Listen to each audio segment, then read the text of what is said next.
NEET ചോദ്യപേപ്പർ ചോർച്ചാ കേസിൽ മുഖ്യ സൂത്രധാരൻ രവി അത്രി അറസ്റ്റിൽ. ഉത്തർപ്രദേശ് സ്പെഷ്യൽ ടാസ്ക് ഫോഴ്സാണ് അറസ്റ്റ് ചെയ്തിരിക്കുന്നത്. ആർ അച്യുതൻ ഡൽഹിയിൽ നിന്നുണ്ട് വിവരങ്ങൾ നൽകാൻ. ആർ അച്യുതൻ, ഇതൊരു നിർണായകമായ നീക്കമാണല്ലോ, വിവരം എന്താണ്? തീർച്ചയായിട്ടും ഗോപികൃഷ്ണൻ, കാരണം നേരത്തെ തന്നെ പല മാഫിയകൾ ഇതിൽ പ്രവർത്തിച്ചിരുന്നു എന്നുള്ളതാണ് ബീഹാർ പോലീസിന്റെ സാമ്പത്തിക കുറ്റകൃത്യ വിഭാഗത്തിന്റെയും മറ്റ് ഈ കേസുമായി ബന്ധപ്പെട്ട അന്വേഷണം നടത്തുന്ന പോലീസുകാരുടെയും കണ്ടെത്തൽ.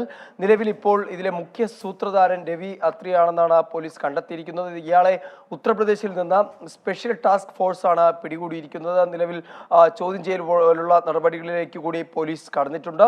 ഒപ്പം UGC നെറ്റ് ചോദ്യപേപ്പർ ചോർച്ച കേസിൽ ഈ ടെലഗ്രാം വഴി ഇതിന്റെ ചോദ്യപേപ്പർ പോസ്റ്റ് ചെയ്തതായി സംശയിക്കുന്ന ഒരാളെ CBI കസ്റ്റഡിയിലെടുത്തിട്ടുണ്ട്.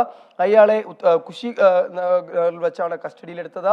ഇപ്പോൾ അയാളെ CBI ചോദ്യം ചെയ്ത് വരികയാണ്. എന്തായാലും അന്വേഷണവുമായി ബന്ധപ്പെട്ട നടപടികൾ ഒരു ഭാഗത്ത് പുരോഗമിക്കുന്നുണ്ട്.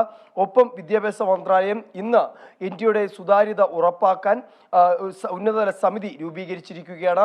മുൻ ISRO ചെയർമാൻ K. രാധാകൃഷ്ണൻ അധ്യക്ഷനായ സമിതിയാണ് രൂപീകരിച്ചിരിക്കുന്നത്. രാധാകൃഷ്ണൻ ഒഴികെ 6 അംഗങ്ങളാണ് ഈ സമിതിയിൽ വരുന്നത്. അതായത് സമിതി ഇന്ത്യയുടെ ഘടനയിൽ എന്തെങ്കിലും പരിഷ്കരണങ്ങൾ കൊണ്ടുവരണമെങ്കിൽ അത് ഇതുമായി ബന്ധപ്പെട്ട് കൊണ്ടുവരും.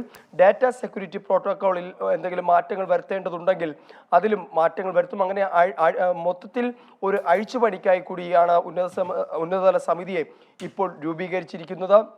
എന്തായാലും വിവാദങ്ങൾ കെട്ടടങ്ങുന്നില്ല. ഇന്നും രാജ്യത്തിന്റെ പലയിടങ്ങളിലും ഇതുമായി ബന്ധപ്പെട്ട പ്രതിഷേധങ്ങളും ശക്തമായിരുന്നു. ഗോപികൃഷ്ണൻ. ആർ അച്യുതൻ ആണ് വിവരങ്ങൾ നൽകിയത് ഡൽഹിയിൽ നിന്ന്.